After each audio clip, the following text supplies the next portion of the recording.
Well, Vincent, you were certainly eagle-eyed today. You found, as you were just about to exit the cemetery, you found Abraham Lincoln's original burial place before his permanent one where he is 2 yards away. Well, this is, I was lucky. I caught it out of the corner of my eye, and this is, you see pictures after he was buried. This pretty much is what it looked like then. This is the original burial spot before they moved him to his present spot, and then they started constructing the memorial. But here's the sign that says this vault held the remains of Abraham Lincoln from May 4th, 1865 to December 21st, 1865.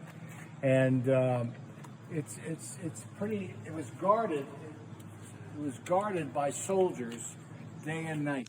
And then when they transferred him over to the other tomb, that's when they almost stole his body. So he might have been better off here until they completed everything.